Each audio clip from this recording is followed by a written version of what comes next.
Ukraine. He has now threatened to impose tariffs on countries that buy oil from Russia if Putin does not agree to a truce within a month. Erol Morkoc is spokesperson for the group Republicans Overseas. Hello, Erol. Hi, thank you for having me. Good evening. And the Democratic strategist, Bob Creamer, with us tonight. Hello, Bob. Good to be with you. With you, it's whether Trump means this, and it's what he means, because it's so erratic and it's so unpredictable. But for those that were accusing him of cozying up to Putin, maybe they need to sit down and swallow the fact that it seems that Trump might be prepared to stand up to Putin. Well, we'll have to see that. The real question is that he may be discovering that Putin has absolutely no interest in settling the war in Ukraine without a complete victory, and that some kind of a ceasefire may be difficult for him to achieve. I mean, let's just say President Trump is erratic, and his defense team and his entire crew there that runs national security are not the most competent, folks, not the sharpest knives in the drawer. Well, you say that, and yet they haven't really had a chance to prove themselves or otherwise, have they? And Putin and his administration and your party, for all the time you were in power, where did you get to with Putin? Well, it is true that there has not been the progress that we'd love to see in Ukraine. But on the other hand, Ukraine has stood up to Putin, has prevented what everybody expected would be a very quick conquering of Ukraine by the Russians, and that and the United States has stood with Europe and the rest of folks who were trying to prevent a renewal of the precedent that people can invade other people's countries. And but let's default Trump has back basically to opposed that position until now. Yeah. Let's default back to tonight's story. Let's stay with tonight's story. Erol, let's get your commentary first on Trump saying he's very angry with Putin. Yeah, it was an uncharacteristically tough tone. Donald Trump has come in very, let's say, academic when he's been approaching both Iran and Russia, like asking for negotiations, wanting to sit down. He didn't get it with Iran, but he did get a sit down, and there was conversation, and he thought things were going in the right way, but very quickly, you saw how Vladimir Putin, after their first meeting, continued the airstrike, the strikes on certain parts of infrastructure and whatnot. And Trump, I think he's disappointed in Vladimir Putin, and he certainly has some cards to play in the sense that if you buy oil from Russia, you can't do business in the U.S., and that would be a crippling move to the Russian economy. So he's very much trying to force negotiations with unwilling parties. But would he really follow through with that? We've seen Trump threaten and then roll back. Yeah. So in this case of the threatening and rolling back, that's been with the domestic tariffs and the concept of protecting American labor and things that used to be Democrat Party prerogatives. When it comes to this is a much more serious situation. I mean, and this goes hand in hand with what he said to Iran, specifically as a cohabitating axis of evil power almost. And so I think he would be very serious about this, and he would be willing to do this to Russia if they're not willing to come in and sit down and negotiate with him. And when they sit down and negotiate with him and they give us their word, they need to hold by it. They're already not somebody who we trust. And just because Donald Trump has come in and decided to be respectful and try to do this from a diplomatic point of view, he's not going to be pushed around. And if you mess with Donald Trump, he will certainly strike back. I think that's his MO. Do you really think he would, though? With all that would come with that? If he imposed those tariffs, what would that do to world order? Well, I think those tariffs, it's a bit of a gamble, right? Because if those tariffs were imposed, it would cripple Russia to the point where Russia is already struggling to maintain this war. An internal FSB analysis says they can't really keep it going past 2026. So they need peace as much as Donald Trump wants peace. America, keep in mind, could just forever fund this and grind down Russia. And as long as the Ukrainians don't mind sacrificing the millions of people, I mean, this could be something we could continue. So he has in a weird way, an exit with Donald Trump, in the sense that Donald Trump is looking for a humanitarian end to this, and he's willing to at least put his thumb on the scale and force this to come about. And I don't think he would step down from this kind of a claim. Bob, would you want Trump to follow through on these threats?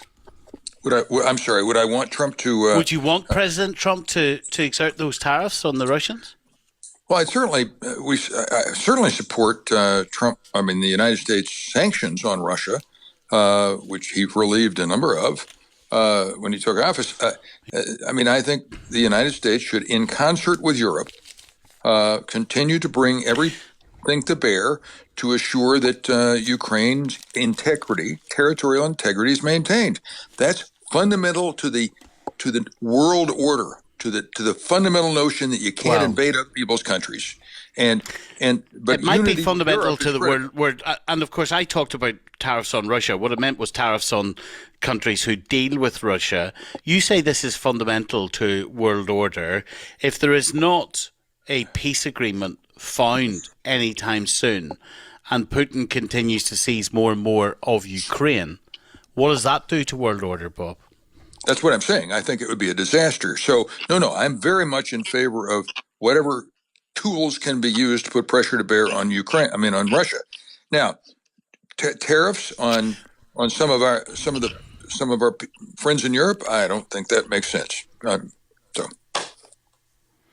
I guess the point within the question I'm asking, Erol, is it not more likely to restore world order if President Trump, as unsavory as his political opponents will make it sound, can bring Putin with him, can reach some type of deal with Putin and Zelensky? I do believe so. And one thing that Putin had requested additionally was Zelensky's removal, and that made Trump very angry, because Vladimir Putin doesn't dictate to Ukrainian people who their president will be.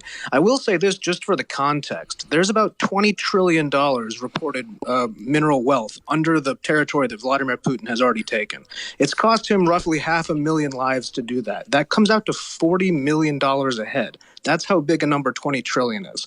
So the concept of Vladimir Putin's interest in Ukraine, he's got his interest. He has $20 trillion of mineral wealth under the eastern area that he's taken. So there is room for him to come to a table and negotiate, because he doesn't exactly have a huge use for trying to, and he can't functionally invade the rest of Ukraine. It's been proven he doesn't have the capabilities without really escalating the weapons on the battlefield. So I do think that it would be incumbent for Trump still to approach detente and approach peace. The other gentleman on the line mentioned that we had pulled some of these sanctions back. We did that with a carrot and stick mentality, like, hey, let's have a discussion. We're willing to, show good faith. But very quickly, the Russians continued to abrogate good faith. And so now here comes the stick part of the negotiation. But if it takes more carrots to bring Vladimir Putin to the table and to stop millions of people being maimed, killed, displaced, and injured, and not to mention, here's the big thing, I think, for all of us as just like human beings, there's been about 250,000 plus people kidnapped and taken captive by the Russians. These are hostages, these are children, these are innocent people, and part of these negotiations will be returning those people to their home. And I think that's something that really needs to be talked about and focused on, because Donald Trump is a humanitarian in this concept. We could escalate this and ratchet this up, and we could probably, in some ways, win, quote unquote, this war, but the same way that you win World War I, at what cost? And in the end, you look around trenches, 800 miles of trenches full of dead bodies. It starts to become a bigger thing than just destroying each other. Another significant story. Sorry, go ahead. Yes, of course, go ahead. Let's be clear. The Trump administration has pulled back all the operations were aimed at tracking those children that were been kidnapped. I mean, intentionally stopped them. I mean, let's be real clear.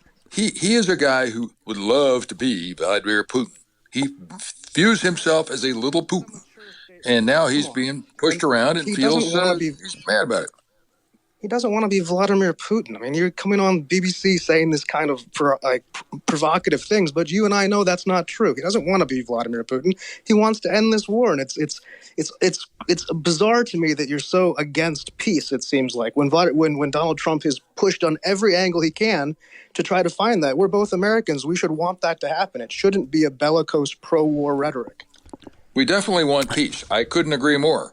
But the best way to assure peace in this context is to assure that Putin doesn't think he can invade other countries at will. Well, yeah, but under Joe Biden, he did.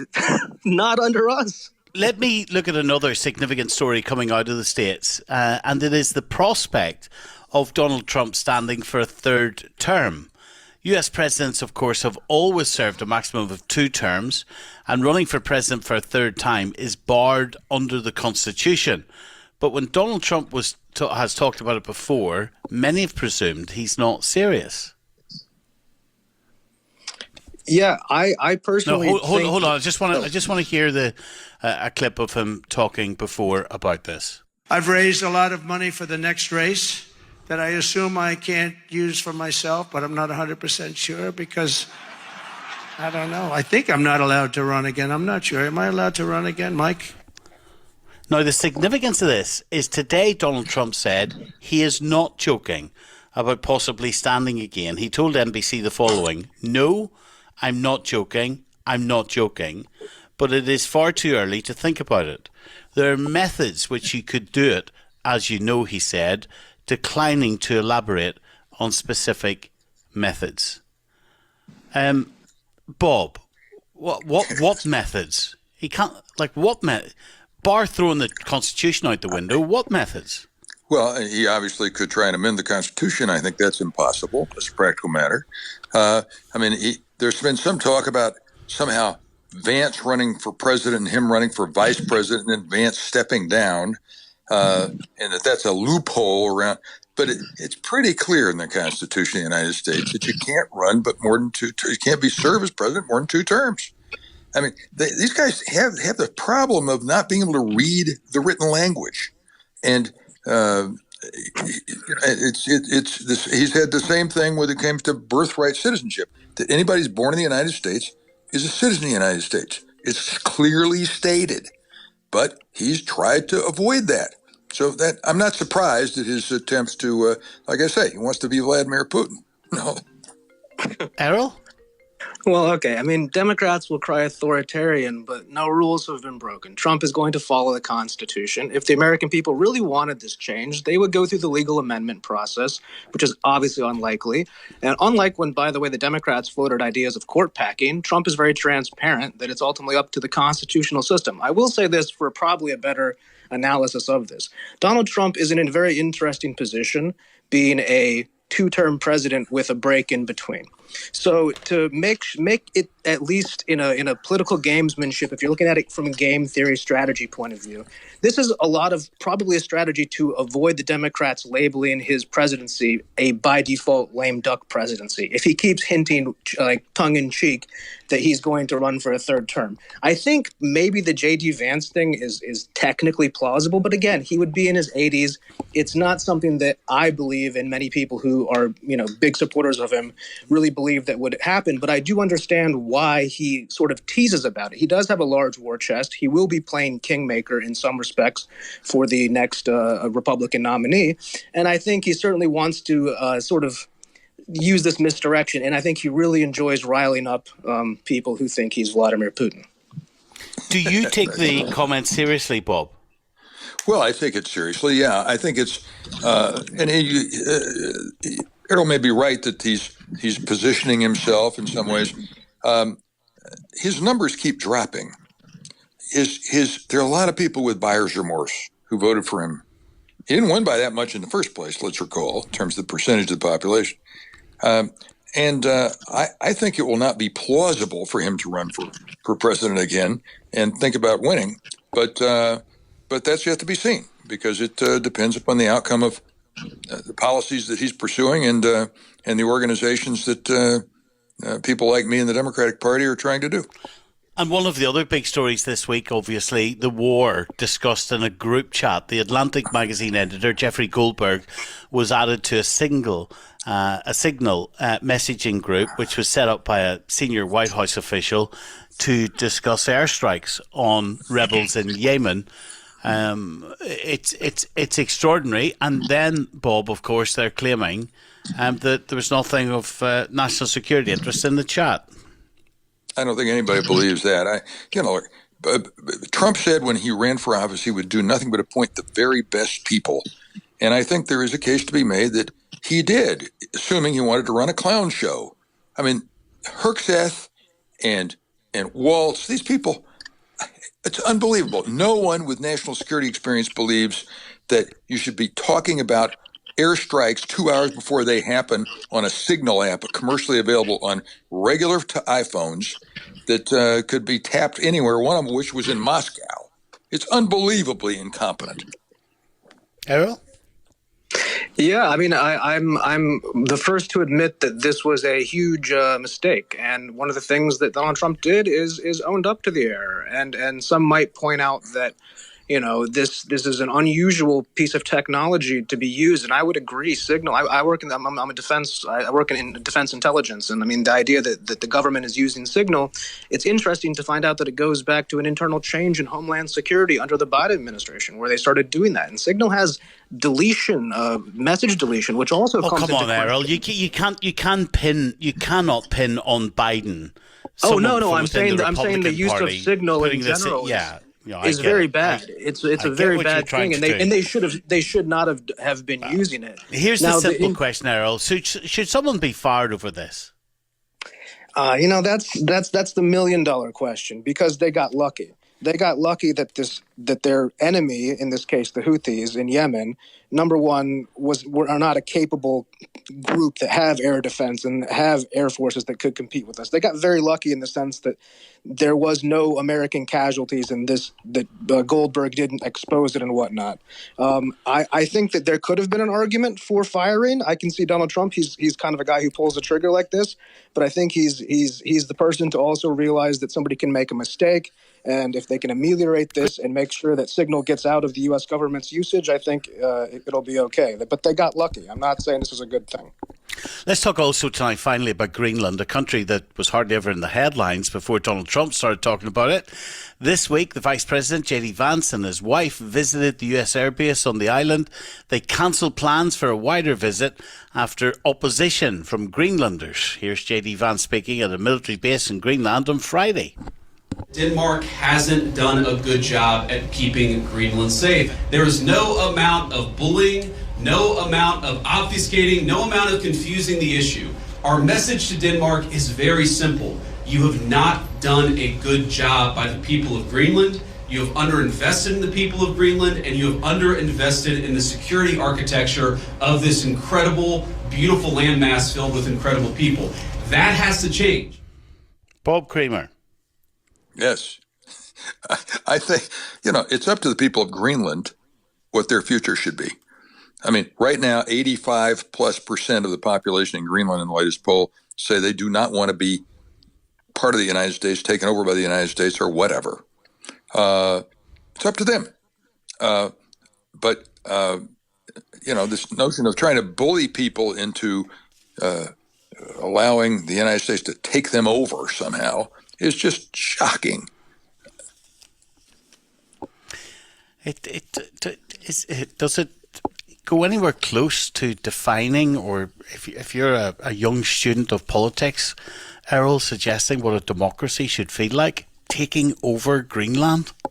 Well, I think that's a little bit of the confusion here. And Donald Trump, of course, isn't the first with this idea. Truman tried to do this back in 1951. He offered $100 million of gold and the oil rights of Alaska to the Kingdom of Denmark in exchange. So the strategic interest of the U.S. in Greenland has been long-standing. Keep in mind, the Danish actually gave us the territory after they had been invaded by the Nazis, and we used it for the defense of Europe and then gave it back to them. That 85% number is totally correct for people saying that they don't want to become like an American state. And I don't think that's at all on the table. I think what you're looking much more at is something called a COFA, which is a compact of free association, much like we have with the Marshall Islands. So in this situation, you have about 57,000 people that have been basically subsidized by the Danish government. We could subsidize them to a much greater effect, but they're going to have to vote to want to have that. Right now, we have our space base there, and the interest in Greenland is for the rare earth minerals, but also for as the melting ice in the Northwest Passage opens up, there's going to be a lot of shipping there, and you have Russian and Chinese interest. And the U.S. and Greenland are already intrinsically linked, and now the idea is that the U.S. could offer the Greenlanders more, but it's going to be 100% up to them. It's not as though we're going to invade them or try to take them over. We've been trying to acquire the interest in the territory for a century, and I think Donald Trump now realizes with the new shipping lanes that now might be the opportunity. And if we can convince them, then it would be great. Never a dull moment when we're talking about President Trump. Erol and Bob, thank you very much indeed for speaking to us this evening. Now, next, we're heading into the last few hours.